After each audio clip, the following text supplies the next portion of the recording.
दरअसल एक जो बड़ी तस्वीर फिलहाल नजर आ रही है वो यही है कि कोरोना के खिलाफ वैक्सीन ही सबसे कारगर हथियार है। लेकिन जिस रफ्तार से देश में टीकाकरण हो रहा है उसे देखते हुए देश के करीब 100 करोड़ लोगों को वैक्सीन लगाने में 2 साल का वक्त लग सकता है। ऐसे में सवाल यह है आखिर कैसे वैक्सीनेशन की रफ्तार बढ़ाई जा सकती है। आप देखिए इस पर हमारी एक खास रिपोर्ट।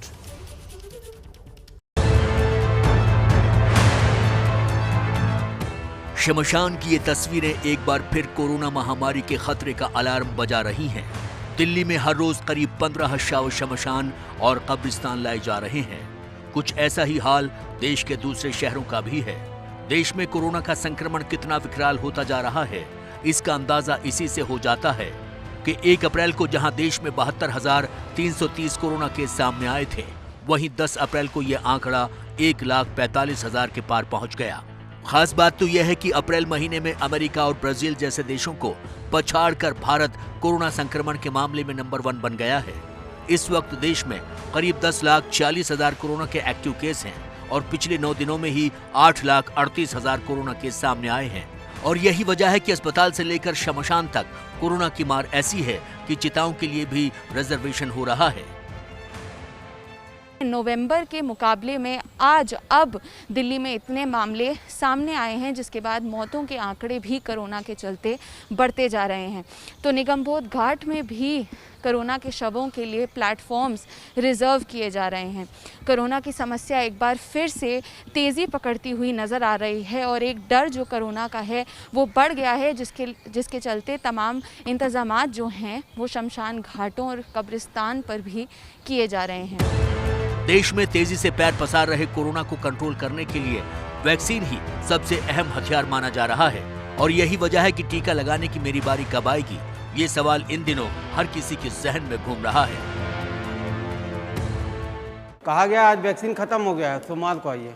और यहाँ पे सेकंड डोज लग रहा है, फर्स्ट डोज मतलब अभी फर्स्ट डोज क्लियर नहीं हुआ है, ये सेकंड डोज की बात कर रहे हैं, सेकंड डोज लग रहा है। हम अपना लगवा चुके, मिसेज को लगवाने आए थे तो पता लगा कि हम वैक्सीन है ही नहीं है। वो अभी हम लोग 3 दिन के लिए रोका गया है और जो सेकंड डोज वाला वैक्सीनेशन है वो हम लोग लगवा रहे हैं। रीज़न क्या है फर्स्ट डोज? अभी फर्स्ट डोज वाला वैक्सीनेशन में थोड़ा सा जो उसकी आमद होनी थी उसमें थोड़ी सी दिक्कत है। मुंबई में गोरेगांव नेस्को सेंटर में आज सुबह से वैक्सीन के लिए लोगों की भीड़ देखने मिल रही है। हम इस वक्त मौजूद है गोरेगांव नेस्को सेंटर पे। नेस्को सेंटर में कोविड वैक्सीन के लिए आप देख सकते हैं ये सुबह 7 बजे से नागरिकों को भारी भीड़ देखने मिल रही है। 3,500 लोगों को वैक्सीन आज मिल सकती। जैसा कि सब किधर पता चला है कि मुंबई और महाराष्ट्र में वैक्सीन कम है, तो लोग और भीड़ में आ रहे हैं कि उन्हें जल्द से जल्द वैक्सीन दी जाए। भारत में 16 जनवरी से कोरोना वैक्सीनेशन शुरू हुआ था और अभी तक 9 करोड़ से ज्यादा यानी देश की 0.8% आबादी को वैक्सीन दी जा चुकी है। देश में रोज करीब 30 से 35 लाख लोगों को वैक्सीन लग रही है, यानी हफ्ते में 2 करोड़ वैक्सीन डोज दिए जा रहे हैं। और अगस्त तक 30 करोड़ लोगों को टीका लगाने का लक्ष्य भी है। लेकिन करीब 140 करोड़ की आबादी में से 100 करोड़ लोगों को वैक्सीन के 2 डोज देने के लिए वैक्सीन के 200 डोज की जरूरत है। लेकिन फिलहाल जिस रफ्तार से टीकाकरण हो रहा है उसे देखते हुए सभी लोगों के टीकाकरण में करीब 2 साल लगेंगे, जो बहुत लंबा वक्त है। इसलिए टीकाकरण की रफ्तार को 4 गुना बढ़ाकर हर हफ्ते 8 करोड़ लोगों को वैक्सीन देने की जरूरत है, ताकि 6 महीने में सभी लोगों को कोरोना वैक्सीन लग सके। टीकाकरण की रफ्तार पर ही सवाल नहीं है, बल्कि सवाल ये भी है कि टीका सबको क्यों नहीं दिया जा रहा है। बहुत सारे इश्यूज हैं। वैक्सीन को भी आए हुए बहुत ही कम टाइम हुआ है और कुछ ही वैक्सीन आई हैं। बाकी की अभी जो पूरी प्रक्रिया है, चाहे वो उसके रिसर्च की हो या उसके लाइसेंसिंग की हो, वो चल रही हैं।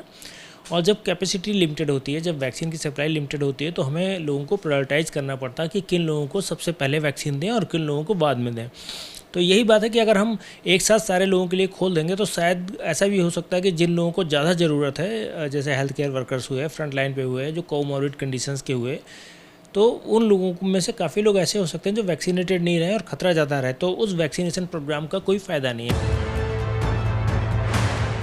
कोरोना संक्रमण को काउंटर करने के लिए वैक्सीन की रफ्तार बढ़ाना जरूरी है। जानकारों का मानना है कि टीकाकरण अभियान में प्राइवेट सेक्टर को जोड़कर इसमें तेजी लाई जा सकती है। फरवरी में विप्रो के फाउंडर चेयरमैन अजीम प्रेमजी ने कहा था, अगर सरकार जल्द ही प्राइवेट सेक्टर को इसमें शामिल करे तो हम निश्चित तौर पर 60 दिन में 50 करोड़ लोगों को टीका लगा सकते हैं। भारत में नहीं, पूरे विश्व में अगर आप देखेंगे, हमने वैक्सीन को प्रायोरिटाइज़ किया हुआ है और भारत में तो हमें लगता है बड़ी तेज़ी से काम हो रहा है, क्योंकि मुझे इतनी उम्मीद नहीं थी कि अप्रैल के पहले हफ्ते में ही जो 45 साल से ऊपर है उनके लिए वैक्सीन सबको उपलब्ध करा दी जाएगी। और शायद ऐसी प्रक्रिया चलती रही तो आने वाले बहुत ही जल्दी वाले समय में मुझे लगता है इससे कम उम्र वर्ग के लोगों को भी वैक्सीन मिलनी स्टार्ट हो जाएगी। लेकिन ये सब निर्भर करेगा कि हमारी वैक्सीन मैन्युफैक्चरिंग कितनी है और नई वैक्सीन कितनी लाइसेंस हो रही है। देश की कई बड़ी कंपनियों ने अपने सभी कर्मचारियों और उनके परिवार को फ्री कोरोना टीका लगवाने का ऐलान किया है, जिनमें Infosys, Accenture, Vedanta, NTPC, TVS motor और रिलायंस इंडस्ट्रीज जैसी कंपनियां शामिल हैं। सरकार कंपनियों के जरिए टीकाकरण की ऐसी मुहिम को और तेज करा सकती है। इसके अलावा सीरम इंस्टीट्यूट और भारत बायोटेक ने कोवैक्सीन के उत्पादन को बढ़ाने के लिए केंद्र सरकार से 100 करोड़ रुपए की आर्थिक मदद मांगी है। फिलहाल भारत बायोटेक हर महीने कोवैक्सीन की 40 लाख डोज का उत्पादन कर रहा है। जाहिर है कोरोना को कंट्रोल करने के लिए वैक्सीन के उत्पादन और टीकाकरण की रफ्तार बढ़ानी होगी।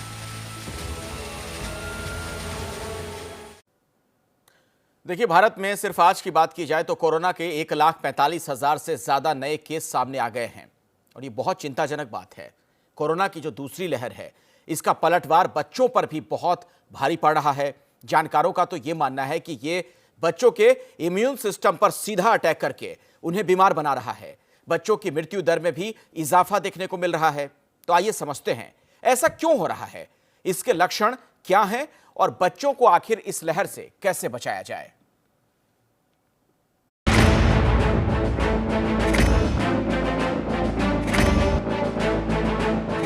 कोरोना की दूसरी लहर का सबसे डराने वाला पहलू यही सामने आ रहा है कि इस बार बच्चों को भी ये वायरस ज्यादा संक्रमित करने लगा है। डॉक्टरों के मुताबिक कोरोना की पहली लहर के दौरान ज्यादातर बच्चे एसिम्प्टोमेटिक होते थे, यानी उनके लक्षण जाहिर नहीं होते थे। इसके अलावा पहली लहर में ऐसा बहुत कम देखने में आया था जब बच्चों को संक्रमण की वजह से अस्पताल में भर्ती होने की जरूरत पड़ी हो। लेकिन ये सारी कहानी दूसरी लहर में बदल चुकी है। सबसे चिंताजनक आंकड़ा हाल ही में बेंगलुरु के एक स्कूल से आया, जहां इस वायरस ने तकरीबन 400 बच्चों को अपनी चपेट में ले लिया। इसके अलावा भी देश के अलग अलग हिस्सों से बच्चों के संक्रमित होने की खबरें लगातार आ रही हैं। देश के कई राज्यों में नवजात बच्चों से लेकर 10 साल से छोटी उम्र के बच्चों को संक्रमण हो रहा है। यानी बच्चे निश्चित रूप से पहली लहर के मुकाबले अब ज्यादा सिम्प्टोमेटिक हो रहे हैं और उनके संक्रमण की गंभीरता भी बढ़ गई है। बच्चे नॉर्मली इस इन्फेक्शन के एसिम्प्टोमेटिक कैरियर ज़्यादा होते हैं, तो अगर स्कूल में एक दूसरे से इन्फेक्शन लेके अपने घरों तक लेकर जा रहे हैं तो अपने घर वालों को इन्फेक्ट कर सकते हैं। विशेषज्ञ मानते हैं कि इनमें लापरवाही के साथ ही स्कूल और अन्य शैक्षणिक संस्थानों का फिर से खुलना बड़ी वजह है। प्ले एरिया, पार्क, मॉल या यात्रा से बड़ा एक्सपोजर और हाइजीन और मास्क को लेकर लापरवाही भी बच्चों के ज्यादा संक्रमित होने के लिए जिम्मेदार है। बच्चों में भी कुछ हद तक रिलेटिवली, जैसे लास्ट टाइम के रिलेटिवली देखें, बिकॉज ये रिलेटिव चीज है, तो अभी तक उनमें भी थोड़े ज़्यादा हैं। और उसमें भी ये माना जा रहा है कि क्योंकि बच्चों में हमने पिछले साल बच्चों को बहुत प्रोटेक्ट करके रखा था कि हमने उनको बाहर नहीं जाने दिया, बहुत प्रिकॉशंस रखे थे। अब उसमें भी ढील आ गई है, कई जगह तो स्कूल भी खुल गए हैं और उसके कारण जो है मिक्सिंग शुरू हो गई है बच्चों में भी। और क्योंकि उनमें कोई इम्यूनिटी नहीं है, क्योंकि उनका एक्सपोजर नहीं हुआ है, उनमें भी केसेस इस दफ़ा बढ़े हैं। दूसरी लहर में बच्चों पर कोरोना के इस असर को विशेषज्ञ एक नए म्यूटेशन से भी जोड़ रहे हैं। महाराष्ट्र में पाया गया B1.617 नाम का डबल म्यूटेशन इसके पीछे एक वजह हो सकती है। वायरस में एक टेंडेंसी होती है म्यूटेट करने की। वायरस चाहता है वो किसी वे में सरवाइव करे, तो हो सकता है कि ये जो धीरे धीरे जो म्यूटेशन इन वायरस में सटल म्यूटेशंस हो रहे हैं, कुछ बिल्कुल एपरेंट म्यूटेशंस हो रहे हैं, ऐसे म्यूटेशंस हो सकता है कि बच्चों में भी इन्फेक्शन, तो ऐसा नहीं था पुराना वायरस बच्चों में इन्फेक्शन नहीं करता था, सिम्टम्स नहीं आते थे, फर्क यही था। 1 मार्च से 4 अप्रैल के बीच बच्चों में कोरोना संक्रमण के आंकड़े चिंता में डालने वाले हैं। कोरोना से सबसे बुरी तरह प्रभावित 5 राज्यों में 1 मार्च से 4 अप्रैल के बीच 79,688 बच्चे वायरस की चपेट में आए हैं। महाराष्ट्र में 36,142, छत्तीसगढ़ में 3,644, कर्नाटक में 5,280, उत्तर प्रदेश में 1,862 और दिल्ली में 1,630 बच्चे संक्रमित हुए। जाहिर है महाराष्ट्र में ही हालात सबसे ज्यादा खराब हैं। केंद्रीय स्वास्थ्य मंत्रालय के आंकड़ों के मुताबिक दूसरी लहर में कोरोना का एपिसेंटर बने महाराष्ट्र में 1 मार्च से 4 अप्रैल तक संक्रमित बच्चों की तादाद 5 साल के बच्चे 9,882, 6 से 10 साल के बच्चे 14,660, 11 से 17 साल के किशोर 36,142। यानी कुल मिलाकर अगर बच्चों की बात करें तो 60,684 केस सिर्फ महाराष्ट्र में संक्रमित बच्चों के हैं।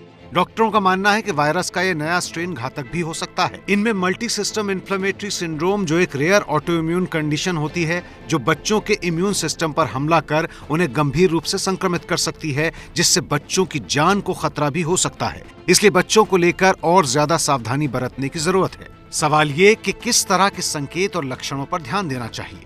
बच्चों में भी लक्षण कोई एडल्ट से कोई बहुत डिफरेंट नहीं होते हैं। बुखार, जो जुकाम जैसी फीलिंग आना, बच्चे बॉडी कंप्लेन कर सकते हैं। जो छोटे बच्चे हैं वो थोड़े लेथार्जिक हो सकते हैं, फीवर उनमें ज़्यादा हो सकता है। तो ये नॉन स्पेसिफिक जो वायरल फीवर के जो सिम्टम्स होते हैं, ऑलमोस्ट वही सिम्टम्स इन बच्चों में भी देखा जाता है। डॉक्टरों ने हमें बताया कि इस बार बच्चे पेट दर्द और गंभीर डायरिया की शिकायत के साथ आ रहे हैं। ये लक्षण पहली लहर में ज्यादा दिखाई नहीं दिए थे। विशेषज्ञों के मुताबिक बच्चों में कुछ अलग तरह के लक्षण भी दिख सकते हैं, जैसे कि लगातार बुखार आना, त्वचा पर चकत्ते, पैरों की उंगलियों का लाल पड़ना और सूजना, आंखों का लाल होना, शरीर में बेहद दर्द होना, जोड़ों में दर्द, मतली आना, पेट में मरोड़ और गैस्ट्रोइंटेस्टाइनल संबंधी तकलीफें, लाल और फटे होठ, चेहरे और होठों पर नीलापन, चिड़चिड़ाहट, नींद न आना और थकावट। बचाव का तरीका सभी को पता है। अगर बच्चे जो है अपने बड़ों को फॉलो करते हैं, अगर घर में सभी ने मास्क पहना तो सबसे पहले बच्चे मास्क पहनेंगे, और बच्चों ने देखा कि माँ बाप और घर के जो बड़े मेंबर्स हैं कोविड अप्रोप्रिएट बिहेवियर फॉलो नहीं कर रहे, तो वो भी फॉलो नहीं करेंगे।